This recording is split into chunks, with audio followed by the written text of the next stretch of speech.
you know, this is not easy to, you know, explain to people in a way that we are used to being explained things to. Like, you know, we're trying to make something that hasn't been done before, which is like, you know, a point by point techniques and methods to, you know, increase their ability to interact on a, or to make the aspect of spirituality a bigger part of their lives, rather than just a, you know, weekend thing, or a, you know, like a Saturday or a Sunday hour at church or temple or whatever it is, right? So, you know, how do you incorporate that in your daily existence? And what are the things that we find valuable, and what are the things that have helped me in all the areas of my life to do that, and try to get the key points and have them understand, you know, the thought process that goes into that. Not just the techniques, but, you know, what are the techniques supposed to do? How are they going to affect them in their lives? And, you know, what are the end results? And, you know, also, you know, what kind of, you know, if we want to think of it, you know, sort of that,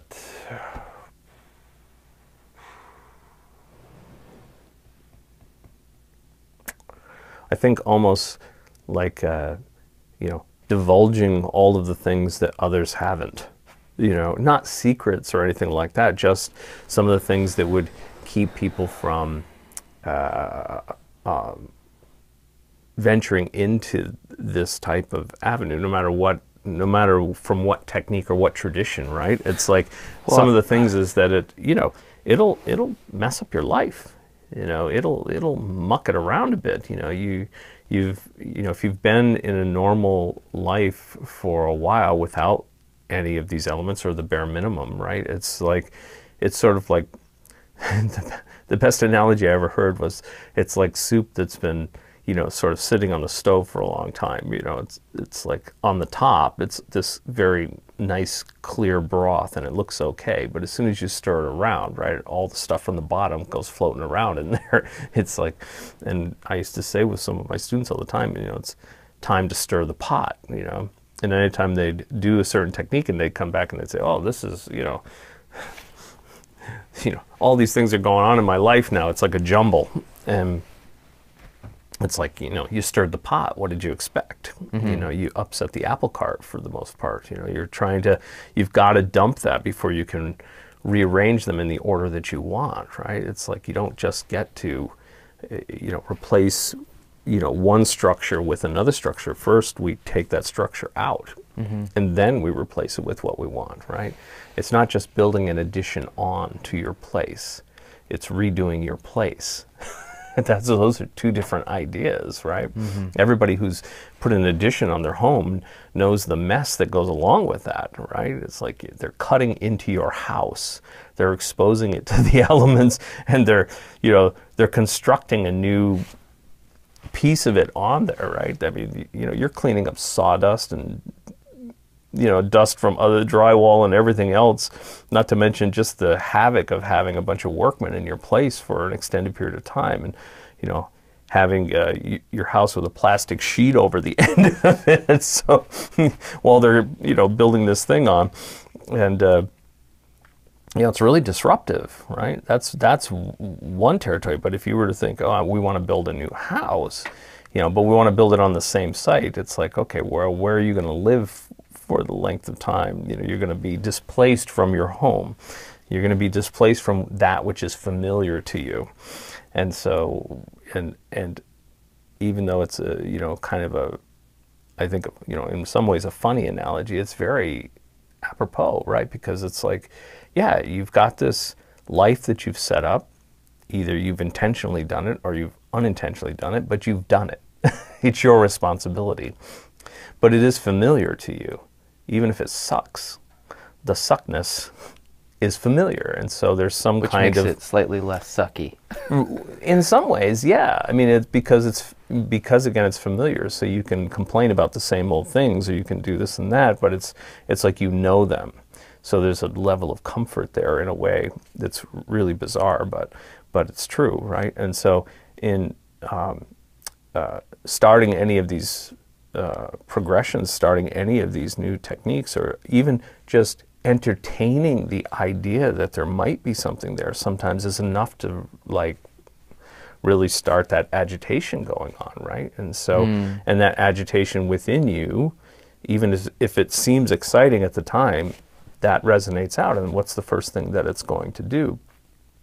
It's going to start looking for things to move around, right, in your life. And so it's going to start upsetting the apple cart. And very few people, I mean, you know, talk about that extensively in the beginning. And I think that that's a mistake. You know, it's like if people, you know, forewarned is forearmed, right? So it's like if you know that that's a potential, that can happen, and almost always does, you know, you're going to be a little bit ready for it. At least you're not going to go like, oh my God, the sky is falling. You know, why is this happening to me? It's like, not, why? Because you did something. You know, you actually did something, you know, that's causing this to happen. And so, and, you know, people, I think sometimes feel like, oh, well, I don't want to do that. But I'm like, but don't you, if you extend that idea out, if it means that if you've just entertained an idea and done a little bit toward that idea, that is sort of, you know, mucking up your comfort zone, mucking up your, you know, your world, don't you think that doing other things with it or extending it out could rebuild that world in a better configuration, one that would be preferable to you, you know? Because the whole argument with this stuff is that it doesn't have any effect at all. You know, that it's just that people, you know, there is no such thing. It's just a fantasy. It's an illusion. It's whatever, you know, it's like a, you know, energy insanity, work, magic, shamanism, whatever you want to call it. Whatever you want to call it. Even just, spirituality for a lot of people, I mean, right, it's just bullshit. Just you know? total bullshit. Fantasy. Right. It's like something that's from an arcane age that just makes you feel better. You know, that there's something there that maybe will help you if you pray to it, or, you know, whatever. Right. You know, and so, and that had gained some traction for some time, you know, and still does. And so my thing would be, you know, even just changing a couple things shouldn't have any effect if that's the case. Right. Doing, yeah. You could do anything you want. You could dance outside naked in the moonlight if you want. You could, you know, go to church every day, do daily mass. You know, you could, you know, start, you know, leaving offerings to your favorite oak tree outside. Whatever the case, pick a tradition. It doesn't matter what it is. You could do any of those things. You know, throw tarot spreads every day before you go to work. You know, it's like none of that will have an effect. If it doesn't, you know, if there was nothing there, it wouldn't have any effect on you. Yeah. So, you know, not to the extent that we're talking about, and that's almost proverb, you know, that people start these things and, you know, it turns their life upside down in some aspect anyway. And so, but my extension of that is, well, if it has an effect, then what makes you think that you can't adjust yourself to make the effect in a positive way instead of just it's not just a destructive force, right? I mean, nothing works like that. Nothing's a purely destructive something, you know, force, and you know, nothing's, you know, purely creative either, right? So it's like there's always that balance. And so, you know, getting your feet wet in this, you can expect to have a little turmoil come into your life. I mean, that lets you know that you've had an effect. I always think of that as a pretty positive thing. You know, I've had students come back and say, oh, this is going on, this is going on. I'm like, that's great. You actually did something that worked. It just didn't work the way you wanted it to, you know, but it had an effect. And so let's tweak that and see what we can do to make it better. Sure. Because that's what we're all looking for. We want this controlled, you know, effect. But it takes time to have a controlled effect, whether it's, you know, basketball or, you know, can you get the basketball in the hoop every time? Do you know the rules? Do you know how to play? Do you know all these different techniques that get you up and down the court and all of those things? I'm not a basketball person, so, but, you know, the idea is the same. So it's you know, how, you know, what's the effect you're trying to achieve, and what can you do to, you know, bring that about? you know, step into that, you know, make it part of your life. And, you know, until you, you know, sort of experiment in these territories, you know, you're not going to know what's going to do that. So why were you like, you said you were really like contemplative this morning about that, but like why do you think, like, is that like a, I don't know, like hesitancy to deliver the bad news, or no, I don't think it's that so much. It's more like, you know, are people ready for you know, a common sort of dialogue about that, rather than putting a lot of fluffy words in there and you know, or a lot of you know, high intellect and going at it from a scientific idea, and you know, and of course delivering it in a way that we're, you know, people are used to these days, with bullet point, you know, precision, and then, you know, they're handed an outline and then they sort of fill in around it, or they think that that's the main idea, so they can just get it from the bullet point and that's all they need to do. And, you know, how do you get across to people that, you know, to basically come at it from a completely different angle, and saying that, you know, this isn't just something that's easy to do. You know, it's not just something that is a backdoor way of getting what you want, right? It's just another method of getting what you want. Mm-hmm. It's just, you know, it's you could get the same thing that you want probably from a lot of hard work in, you know, very standardized applications. Like if you're, you know, whatever your career is, you know, if you take more education on that and put your nose to the grindstone and do more and work your way up the ladder, you're going to get the career that you want, perhaps. You know, if you start really looking at, you know, the psychology of relationships and willing to put some of those things into practice and work at it and really make that, if that's important to you, and really make that work in all those levels in every area of your relationships, you know, from your children to your spouse to your friends and your community, then you're going to get better at that. You know, it's work though. You don't get to sit back and just go, oh, watch one YouTube video and say, oh, okay, I got that. Mm-hmm. You know, I'm good now. I'm an expert relationship guy. You know, it takes work, and you actually have to do some action to get there. And again, I think that a lot of times people have this false notion that, you know, spirituality is something that you can sit on your ass and just, you know, it should just happen to you. Mm-hmm. You know, like if you want it, it just should happen. Right, yeah. And it's like, no, it doesn't work like that. You know, and every sacred text, you know, if they would bother to read it, would tell them that, you know, that it's like, look, you know, if you do something, you get something. If you know, just, you know, I mean, even asking for something, you still have to ask, right?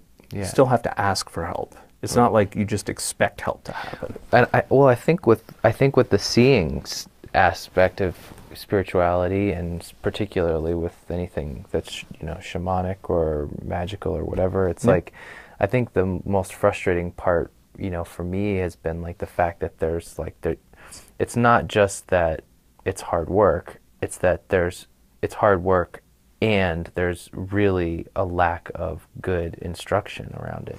Right. So it's like you're even if you're willing to do the work, you're kind of screwed, because like no one really, as far as I'm concerned, I've looked, you know, we've looked. It's like I haven't found anything that was like a comprehensive instruction. It was like, oh, do a little bit of this and you'll start to see this, or do a little bit of that and you'll start to see that. And eat some kelp. Yeah, whatever. It's like, or have, or you know, go through this pretty ceremony, and then your third eye will be open and you'll be able to see perfectly. And it's like, okay, well, we tried that didn't work.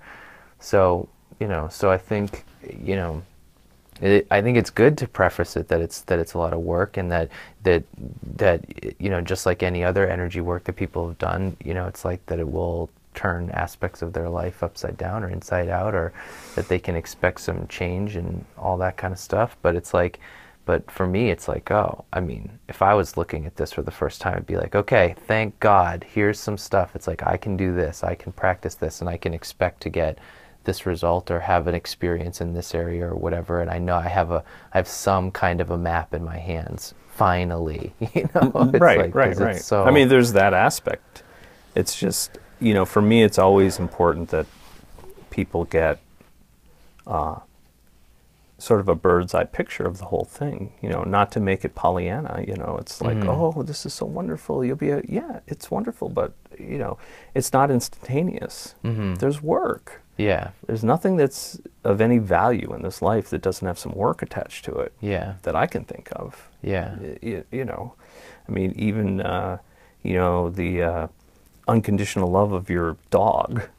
You still got to feed the damn dog. You still got to take it outside. You still got to, you know, give it some attention. You know, you've Right. got to take care of them, right? Right. It's like, yeah, they're there for you all the time, but you can't, it's not something you can just put on the shelf and pull down when you need a hug, you know? It's like you've got to, there's some reciprocal action there. You know, you have to do something. And so I don't want people to think that, I want people to understand that, you know, anybody that's promising you something for nothing is got nothing to give you, nothing that you want. Because it's like, it doesn't work. It doesn't work anywhere in the universe. You know, there's always some, you know, action and counteraction to that. You know, cause and effect is a universal law. So, you know, you're initiating something. You're initiating something. You know, you may see this or whatever, and it just goes by you. And then some other time you may see it and you want to do something about it. Well, you have to push the button to start it. You have to say, yes, I want to do that. And then you've got to follow through and do it. It's just because you say yes doesn't mean it's going to happen. And I think that's important to know. right, you right, know. It's responding to you. What are your desires? That's what I'm always telling people. You know, what do you want? Why do you want it? You know, be honest with yourself. If it's just for entertainment value, it's fine. I don't really care. You know, it's not my life. If it's to see if it's all true or if it's bullshit, then have that as a reason. It's okay. Why do you want it? You know, figure it out. You know, it's not just because of this. It's not, there is no just because. It's like, it's deeper than that. You know, what is it you're trying to prove to yourself or to everybody else? You know, and why do you need to prove it to everybody else? You know, so it's like all of those things, you know, when you have that, not just what do you want, but when you can really analyze why do you want it? What is the main reason that you want this? What is driving you to do this? Really at the core, until that you can keep asking the question why until you can get no further. You know, and find out really what's pushing you in that direction. It can open your eyes to a lot of your own, you know, characteristics and motivations, you know, motivations about your whole life. And that's a big deal. yeah, yeah, Because a lot of people, half the stuff that they do, they don't even know why they do it.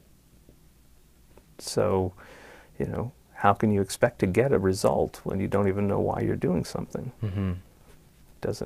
It doesn't make any sense to me. right. And it's with something like this that's going to stir the pot and bring on Oh yeah. massive challenge in different areas, internal, and the ripple out effect of that externally as well. You know, it's like Right. then you're going to need the clarity of knowing yourself that well, of, you know, why you want to be able to see, to be able to progress through those challenges, right? I mean, Yeah, because I mean, you know, it's like it's funny. People say they want to change, but what they're saying is, I want to change, but I only want to change the pieces that I want to change. I don't really want to have change happen to me. right. I just want to control, you know, I want to control the change. And I'm like, change ain't like that. You don't get to control. It's a controlled tumble. You know, you get to take a launch off the cliff. That's what you get to control. The rest of it is, don't hit the big rocks on the way down. You know, the small ones, you're going to get some bumps and bruises. There's no way you're going to avoid that. Yeah. But bumps and bruises, I expect. I expect bumps and bruises when I go to the gym. I expect bumps and bruises when I learn how to play soccer. You know, I expect bumps and bruises when I, you know, when I raise my hand to answer a question and it's wrong. You know? Right. Mental or physical bumps and bruises, they're the same thing. You don't get you know, an adventurous life, you don't get the life you want without getting bumps and bruises. It doesn't happen. And this is no different. And this is no different. It's and not people should know that. It's not like literally you just reach into your forehead and turn up the seeing dial, and then and nothing else but that changes, and it happens smoothly in the way that you want or whatever. And right. I mean, or whatever. It just, you know, snaps on, and that's it. That's you're it. good, You're and done. that's Yeah. and everything else in your world will remain the same, but now you just have the ability to see. Doesn't work like that. It's like, yeah, It I mean, changes everything. I mean, that's the thing. It's like you really, it changes you as a persona. As a person. Yeah.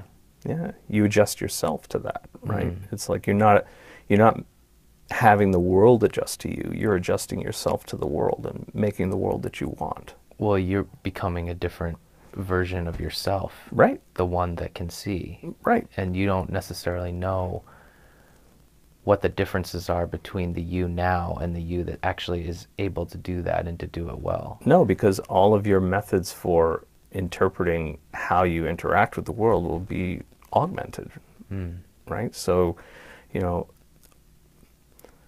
if you,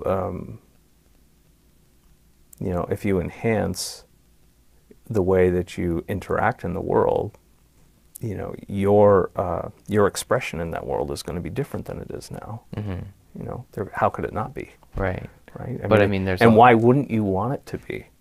Because you know, people that are completely settled and okay, and you know, they're, you know, I'm not going to say in a blissful state, but they feel like everything's honky dory and it's all, I'm good. In every area of my life, I'm good. They're not doing this.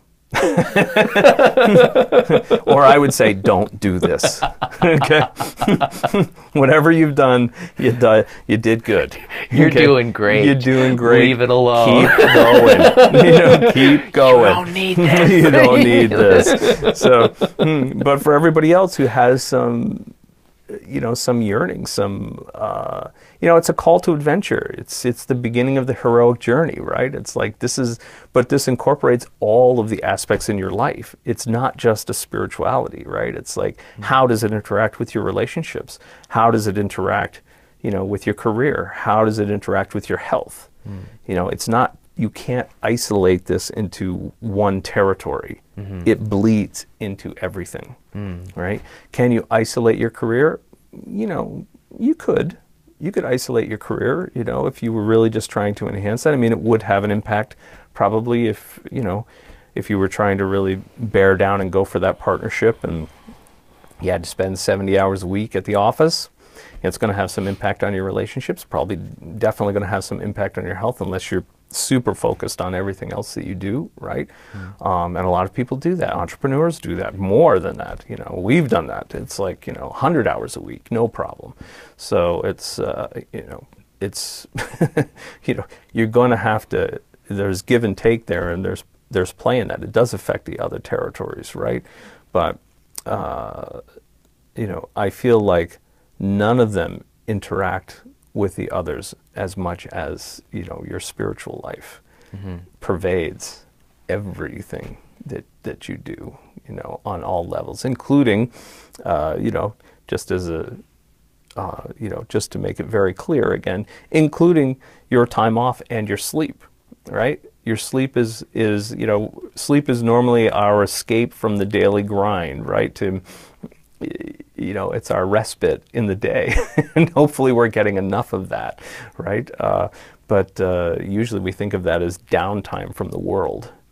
Nothing, you know, kind of gets in the way of that, and you know, and with spirituality, you know, that becomes an aspect too. That it pervades your dream time, it pervades your sleep, and so that's you know, that's another area. I mean, there is nothing that it doesn't, you know, venture into and either detract from or enhance, right, depending on how you're looking at it. But again, you know, are people ready for that, you know, that type of adventure? You know, are there, and can when everything's hitting the fan, you know, can they still, you know, think of it as an adventure? You know, like it's a challenge. It's not something that's to be like, oh my God, what did I do? You know, it's more like, oh crap, you know, now how do I rearrange, you know, how do I rearrange around this, or how do I, you know, what do I do? What do I, you know, what principles do I know that I can step back into to bring some familiarity back to the situation? How can I enhance it in a way that's going to be better for me? Yeah, I'm probably going to get some bruises out of this, but is there a way that I can pull it out and make it better in the end? What can I learn from this that will make, you know, my life better in the end in all of these territories? And again, I think, you know, part of my approach is just, you know, bringing that back to people and saying, look, you know, it's like you decided to do this, and, you know, let's, yeah, I know this looks bad, or it looks like it's, you know, turning in a negative way, but, you know, as a challenge, how would you go about getting this back on track, or not just back on track, but better than it was, better than it was.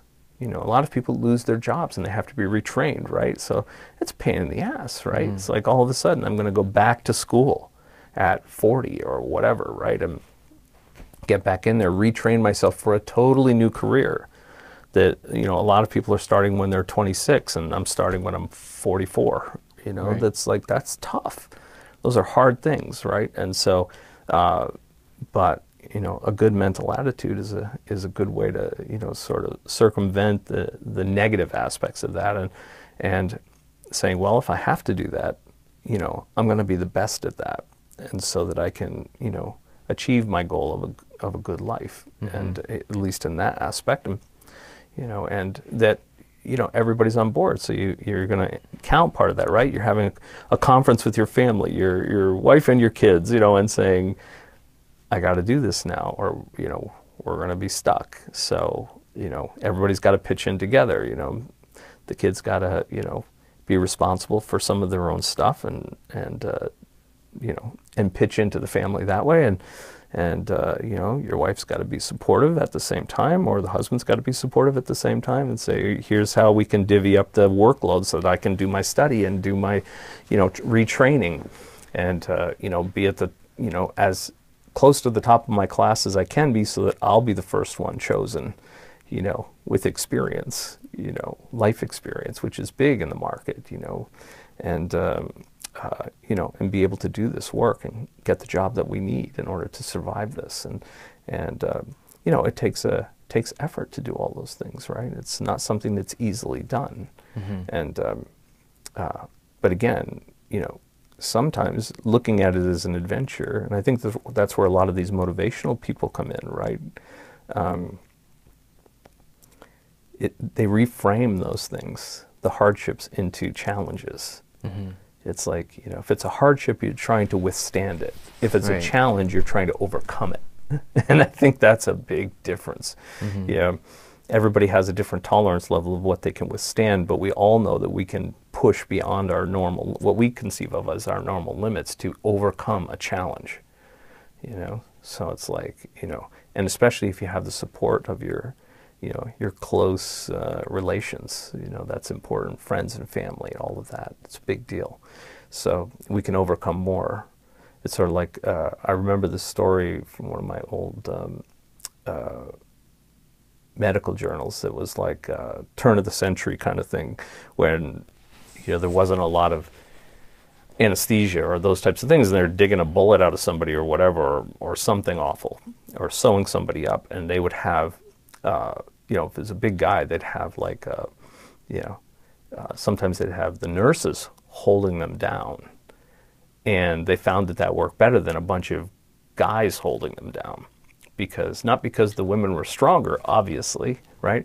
It's because something in the guy wouldn't exert enough force to throw them around. It was like he was inhibited, self-inhibiting, by the fact that there were actually, you know, women there, and he didn't want to, show, you know, the kind of pain that he was enduring, or, you know, feel like he was less than, and also, you know, knowing that he could easily throw them off, but that they were trying to hold him down and comfort him, that was like, he wouldn't exert enough pressure to really throw them around the room. And so it was sort of like a tactic that they used, you know, to almost a, you know, early psychology of men, you know, in that case. Sure. And, you know, the same thing. So that, I find that to be, the same thing. You know, it's like we can do a lot more when we know that we're not just doing it in our own heads, but you know that the end result will be good for not just us but for others within our circles as well. And so we can overcome, you know, a lot more. It's not something we have to withstand. It's like then it's being imposed on us, where this is, you know, like I'm up for the challenge. I can do this, Right. You know, and it's like, you know, challenge me and I'm going to try it. You know, it's Right. sort of like that, you know, the joke about, you know, what are the you know, horrible last words that anyone wants to, you know, before something happens. It's like, hold my beer. You know, it's like, you know, it's like just before somebody does something really stupid. Right, You know? right. It's like, hold my beer. Yeah. No, that's not a good thing you want to hear. It's like, hey, Joe, I don't think so. Yeah. It's like, let's go over here. Yeah. So it's like, you know, it's not that stupid cavalier thing. It's more like it is a challenge, and I think people are lacking in those, and so they're Right. lacking in challenges and responsibilities. So, you know, taking them on themselves is a good thing. And how do you convince people that? I mean, maybe showing them is one way of doing it, you know, but I think another thing is they don't need a lot of showing these days. It's like, if their life isn't where they want it to be, you know, what they're doing now is not working.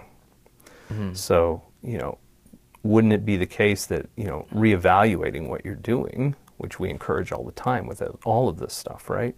But, you know, taking an initial evaluation of where you are in your life and what you're doing in those territories of, you know, success and health and spirituality and relationships, you know, it's a good place to start. So then you have a clear idea, you know, where are you starting from? You know, will determine, you know, like when you have a goal or where you have a destination, you know, what's the most effective way to get to that destination? You need to know where you're starting from, right? How do you gauge it otherwise? What are your metrics? And these are all things that I think a lot of times in the you know, in the last 30 years anyway, if not more, you know, that spirituality has sort of left in the dust. You know, that's a question that doesn't get asked very often. You know, it's like, you know, where are you now and where do you want to be? And, you know, what metrics do you use? Like literally, what do you use to gauge? Is it just how well you feel? You know, and who would say, you know, that if they were praying to God or whatever, that they still feel crappy? You know, it's sort of like, in some ways, that's a renunciation of you know, that, and people are still a little, you know, there's something in their deep recesses of their mind that, you know, doesn't want to go there. It's, you know, sort of that sacrilege idea, and that, I think that sacrilege idea has sort of pervaded through all of the modern spirituality too, mostly the New Age movement. You know, it's like, even as sort of free and easy as they are, right, it's like there's still that idea that there are some things that still can't be touched on, or you shouldn't do that. They replaced it with one to another. It's like, oh, don't put the sage bundle on the floor, you know, or, you know, oh, don't insult the tree, you know, blah, blah, you know, whatever. You know, they've just replaced one aspect for another. Instead of, you know, don't spit on the ground in front of the church, you know, it's like, you know, don't think bad thoughts when you're walking by the pine tree. Same idea, you know, it's like just a different, you know, outward manifestation of that. But, you know, it's like, where are the solid metrics? How do you gauge it? You know, you've got to gauge it by the end results. And I think that's a you know, a huge lesson, and but a big message that, you know, that we want to get out there. You know, it's like, where are the metrics to measure your, you know, your end results of your spiritual practice, whatever that is. And I think they all work. I can't think of any off the top of my head that don't. It's just a matter of... You mean practices? The practices, yeah. But it's like, you know, how are you gauging it? You know, it's not sacrilege to say, you know, how is this working in my life? You know, is it making my life better on a day-to-day basis? Or am I really in the camp of, you know, if you're in the camp of, just do a good job, and at the, with endure your suffering while you're here, and you'll get your prize at the end. Then, if you're in that camp truly, you don't want this, because we'll challenge, all of those things that you think. And, and we have metrics to measure what's going on. So it's like, and I think that's a big deal. And that's a difference. So, and there's nothing sacrilegious about it. It's like, if you don't do something, if something isn't producing the results, you need to analyze it and do something different, or at least adjust it so that you're getting the results that you want, if it's possible, Right. And I haven't seen much that isn't possible if you do that consistently. But you're always adjusting yourself, And I think that's important. So that's all the stuff that was floating around in my head today when I was, first thing this morning, when I was wandering around and going, how am I going to express this in a good way so that people, get it without a polished script or any of those things that just sounds, always sounds artificial. It should be something that, comes from your belief, and I believe that all of these things are important for people. And I think that in the crazy times that we're living in right now, with all kinds of things going on, it's also a great time in history, and people are doing much better in general. But there's all of these, from the political landscape to the, right-left politics and all of this stuff, and just the uneasiness and restlessness in the rest of the world and all of that. It's a time of unrest, and so during that time, people, I think, need something that doesn't involve, doesn't involve basing how you feel on what's going on outside of you, outside in the world at large. It's like, when all this turmoil is going on out there, you should try to be working on, what will bring you, peace, and some idea that you're moving in the right way under your own locomotion. So I guess the question is, like, if there's so much going on and there's so much chaos right now, like, why would you want to undertake something like learning to see energy that is going to take different aspects of yourself and your own life apart, like, that's going to maybe even instigate more challenge, like, what, it's kind of like, well, you just fucked in the head, or yeah. I mean, I think the idea is that it's understanding that what you're doing now is not adequate to the challenge of what's going on out there. Most people feel like they're being blown around by all this stuff. That they're all this chaos is sort of seeping into their life in one way or another, and there's nothing that they can do about it. That they don't have any control over it, or and I think that everybody wants as much control as they can get, whether they think that or not. It's or consciously express that or not. They all want a certain amount of control, and this is a way that you can exert that control. Regardless of what's going on in the world and the chaos that's there, you can make yourself, and in extension, your family, your friends, and maybe even your community, an island of peace in a sea of chaos, right? So I think that that's important to understand, and that's a challenge, right? That's not something that's an automatic thing, right? It takes work to build a new territory, whether it's for yourself or for a larger group, right? So, but what else are you going to do? Most of the people that I know are not happy with the chaos that's going on out there, but as unhappy as they are, what are they doing about it? What can they do about it? Go out and protest, or to what end? How is that going to affect your day-to-day existence? So it's like, it doesn't, just, adds to the chaos and mucks up the works even more. It's like, if that same energy was, turned inward, turned toward you, and producing a better effect for yourself, which again will be, sort of resonating out to everything around you, then, building out a lot of those, let's say, nodes of peace everywhere, they're going to eventually, start to connect and make larger areas of that, and bring some kind of understanding, to everyone.